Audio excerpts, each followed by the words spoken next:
हम अपने भारतवासियों को अगर हम परम सुखी करना चाहते हैं तो केवल वस्तु और व्यवस्था से नहीं कर सकते, उनका बौद्धिक स्तर सुधरना चाहिए। आज हमारे समाज का बौद्धिक स्तर गिरता चला जा रहा है, बहुत चिंता का विषय है।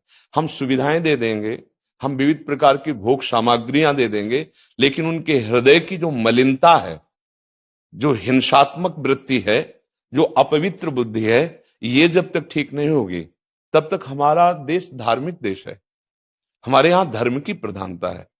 तो इसी बात को बार बार हम सबसे निवेदन करते हैं कि ये जो हमारी नई पीढ़ी है, इसी से हमारे राष्ट्र की रक्षा करने वाले प्रकट होते हैं। जो विद्यार्थी जन है, उन्हीं में कोई एमएलए बनता है, उन्हीं में कोई सांसद बनता है, उन्हीं में कोई मुख्यमंत्री बनता है, उन्हीं में कोई राष्ट्रपति या प्रधानमंत्री उन्हीं में अपने लोग भी सब थे। अब हमारी शिक्षा केवल आधुनिकता का स्वरूप लेती जाए और व्यभिचार प्रवृत्ति, व्यसन प्रवृत्ति, हिंसा प्रवृत्ति, ये नई पीढ़ी में देखकर बहुत असंतोष हृदय में होता है।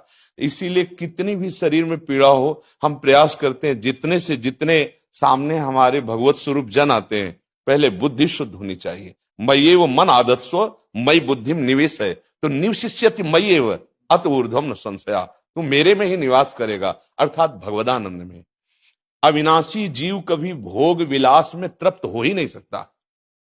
हम अगर अपने राष्ट्र की विशेष सेवा, तो हमारे धर्म का परिचय, जैसे आप जन करते हैं, धर्म का हमारा क्या स्वरूप है, हमारे जीवन का लक्ष्य क्या है। हमें जितना राम जी प्रिय हैं, कृष्ण जी प्रिय हैं, उतने ही भारत देश हमारे लिए प्रिय है। जैसे राम भक्त, कृष्ण भक्त, वैसे हमारे भारत देश का हर जन जन हमारा आदरणीय और पूजनीय। पर अब जो मानसिकताएं बन रही हैं, वो हमारे धर्म और हमारे देश के लिए लाभदायक नहीं होंगे। व्यसन का इतना बढ़ता स्वरूप, व्यभिचार का इतना बढ़ता स्वरूप, हिंसा का इतना बढ़ता स्वरूप, ये बहुत ही विपत्तिजनक है। अगर ये बढ़ता रहा तो हम विविध प्रकार की सुख सुविधाएं देने पर भी अपने देशवासियों को सुखी नहीं कर पाएंगे, क्योंकि सुख का स्वरूप विचार से होता है। सुख और दुख की स्थिति सत्य नहीं है, आगमा पाइनो अनित्यास, लेकिन हमारा विचार, और विचार हमारा गंदा हो रहा है। बस हमारा उद्देश्य यही है कि हमारे देशवासियों का विचार शुद्ध होना चाहिए।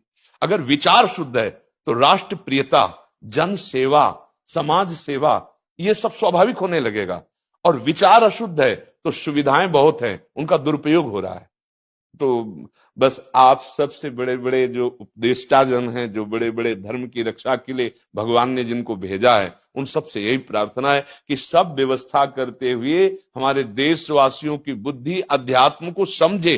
बिना अध्यात्म को समझे दुख सुख की समानता बिना किए परम सुख का अनुभव हो ही नहीं सकता। इस मायाकृत भोग पदार्थों को भगवान ने दुख योनया कहा है। मानो एक बोर्ड लगा दिया, दुखालयम अशाश्वतम। और हम सब यही चाहते हैं कि लौकिक भोगों को भोगने से ही हमारा राष्ट्र सुखी हो जाएगा या हम सुखी हो जाएंगे। नहीं, लौकिक भोगों को पूजन सामग्री बना करके और साध्य सच्चिदानंद प्रभु को रखा जाए तो आनंद की उमंगन हो जाएगी। बहुत सुंदर मानव जीवन का स्वरूप है, जिसे देव दुर्लभ कहा गया। दुर्लभो मानुषो देहो, लेकिन क्या दुर्लभता शब्द स्पर्श रूप रस गंध इन्हीं विषय के भोगने की या इन्हीं सुविधाओं के लिए दुर्लभ कहा गया? दुर्लभ है किसी सच्चिदानंद सुख के लिए। और उस सुख को तो हम भूले हुए, एकदम बहते हुए शब्द स्पर्श रूप रस गंध के प्रवाह में चले जा रहे हैं और इसी को सौभाग्य समझ रहे हैं कि हमें सुख प्राप्त हो रहा है। नहीं, हम सबसे प्रार्थना करते हैं कि आप अपने धर्म को समझिए।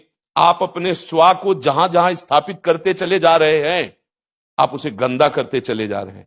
मदिरा में, हिंसा में, द्यूत कीड़ा में, बेविचार में, इसे दोष नहीं समझा जा रहा आज। और हमारे शास्त्र और हमारा धर्म इसको निषेध करता है। कलयुग की स्थिति बताई गई है। छोटे छोटे बच्चे व्यसन करने में लग गए। आज स्कूली विद्यार्थी जिनको ब्रह्मचर्य से पुष्ट होना चाहिए, वो ब्रह्मचर्य नष्ट कर रहे हैं। ये बड़ा चिंता का विषय है। हमारे देश के लिए जो जवान चाहिए, हमारे देश के लिए जो भक्ति चाहिए, उसमें बुद्धि और शरीर बल दोनों होना चाहिए। शरीर बल क्षीण हो रहा है क्योंकि व्यभिचार प्रवृत्ति में बहुत कमजोर अवस्था में, जैसे गेहूं की फसल है और गलेठ में काट ली जाए तो न दाना मिलेगा न सही भूस मिलेगा। ऐसे ही 20 वर्ष की अवस्था तक यदि ब्रह्मचर्य नष्ट कर दिया जाए तो वो गृहस्थ के योग्य में नहीं रह सकता। राष्ट्र सेवा की क्या बात है। हमारे राष्ट्र सेवा के लिए बहुत विशाल हृदय की आवश्यकता है, हमारे शरीर को बहुत स्वस्थ रखने की आवश्यकता है, तभी हम समाज सेवा, राष्ट्र सेवा। तो शरीर और बुद्धि दोनों का स्वस्थ होना बहुत आवश्यक है। तो शरीर को तो नष्ट किया जा रहा है विषय भोगों में। लोग समझने लगे हैं कि मांस खाने से हमारा स्वास्थ्य अच्छा रहेगा, हम बलवान बनेंगे। अध्यात्म बल नहीं तो तेरे शरीर की चर्बी बढ़ा ले, लेकिन तू न काम पर विजय प्राप्त कर सकता, न क्रोध पर, न लोभ पर, न मोह पर, न हिंसा पर। फिर क्या जीवन।